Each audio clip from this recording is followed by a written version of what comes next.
Hello everyone, Taylorson here, and welcome to Stage 7 of our Tour de France playthrough on the Tour de France 2026 game. Here's how the general classification stacks up, and after yesterday's stage, there have been changes. We've gained time on Tadej Pogacar, Remco Evenepoel, and Jonas Vingegaard by winning yesterday. So now we're on 14 seconds to Tadej, 42 seconds to Remco, and over a minute to Jonas Vingegaard, and I doubt those gaps will move heading into this stage because we're going to be focusing on our sprinter Mads Pedersen. It is a flat stage and Pedersen is hoping to go 2 for 2 into Bordeaux. Hello everyone. Riding through the Land towards Bordeaux provides very few, if any, opportunities to try and take the peloton by surprise. The braver riders will surely try to defy the odds, but the safe bet is still on the sprinter claiming victory along the banks of the Garonne.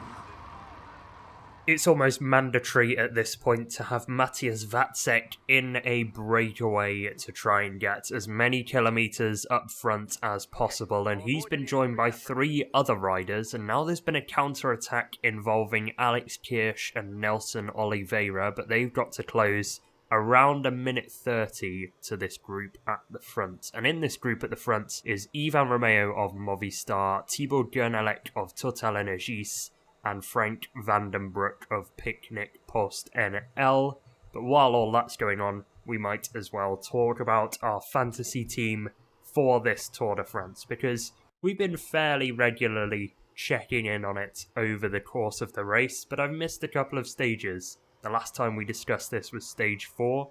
I said I needed a sprinter at the end of that stage, and in came Milan Fretan of Cofidis. Now, looking back on this, I probably should have picked Max Kanter, because he's kind of been the breakout surprise in terms of sprinters so far at this race, but he got me a fair few points, and I limited the damage, I suppose, by having Pogacar, Del Toro, and Bourdais in the team. And then we got back to territory that I was more familiar with. Stage 6, I threw Pogacar on as my captain, and of course that would prove to be fruitful. He got 704 points, Jonas got over 250, Del Toro with 220, and Bourdais with 32, with Van Aert on 33, completing 1,247 points. So, a good day for me yesterday, but today I am leaning on Milan Fretan once more for a sprint, and that is probably not going to go very well. Either way, Kirch and Oliveira did not make the bridge, and now we sit with 100 kilometres to go, with 3 minutes of an advantage on the peloton, so I will see you for the intermediate sprint. It feels very weird partaking in an intermediate sprint while wearing the green jersey, but here we are. Matthias Vacek is in green, purely because of the amount of breakaways he's been in, but I hope to hand that one over to Mads Pedersen, hopefully if he gets his second stage win on this Tour de France. But for now, we're going to try and do our best at this intermediate sprint, and we'll see whether the other riders decide to contest this one or not. So I suppose it will be interesting to see what the breakaway dynamics are, and they are going to have a try. We're going to sit in the wheels and see if we can follow our way through and overtake them towards the end, and it looks like we're going to do just that. We have the stamina to get around them and take the win. Now we must go back to Mads Pedersen, and he's well positioned once again. He's always seems to be well positioned in these intermediate sprints, which is very nice for us, but there is that wall at the front that we're trying to forge our way through at the moment, but at the moment it doesn't look like we're going to get through, and they're slowing down now and the sprinters have gone clear, and we're going to try and get the best of what we can have out of this sprint. Merlier is trying to come past us. We go round Kanter. Can we get around Merlier? We can, and get a few points for the green jersey classification, but I was hoping it would be more with Mads Pedersen. One categorised climb is on the route and 1 point is on offer at the top of it. Matthias Skjelmose will stay in the King of the Mountains jersey for today, but we're going to try and take that point over the climb and produce a climbing performance reminiscent of Tadej Pogacar on stage 6. That was dominant. as anything, and I think the first 2 places in the Tour de France are pretty much sewn up by Tadej Pogacar and Jonas Vingegaard respectively.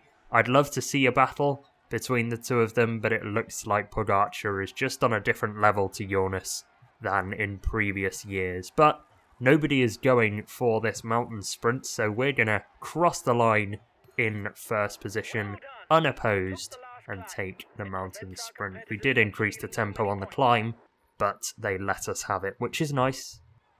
18 kilometres to go. Van den Broek and Gernalek have fallen by the wayside, and now it's just Vatsek and Romeo up front. But Romeo attacks away from Vatsek, and we just cannot follow. We have been in too many breakaways and just don't have the energy to stick with Romeo, who will now go on his own and try and stay out front for as long as possible. But this one looks like it's going to a sprint. The trains have formed up front, and it's Lotto Intermarché on the right-hand side who lead the way for the moment, but here come Alpecin Premier-Tech. Jonas Vingegaard is stretching out the peloton at the moment through the middle. We've got Quinn Simmons moving up on the right-hand side, but Mads Pedersen's been detached from his lead-out, so he's going to have to try and freelance this sprint. Alpecin Premier-Tech are on the front though, and it's time to get on the back of their train if you haven't done already, because here goes Mathieu van der Poel, Philipsen through the centre, Pedersen on the right-hand side. It looks like he's found the wheel. It's going to be a straight fight to the line. Girmay on the left, but Pedersen gets there.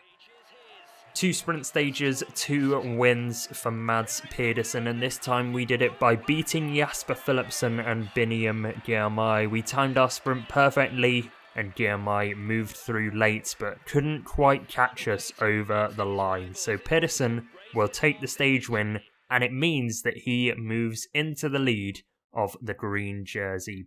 Pedersen on 128 points, with Vatsek in second on 93, and Tadej Pogacar, the nearest challenger that is not Lidl-Trek, on 76. So Pedersen comfortably in control of the green jersey, and that is where we will end today's video.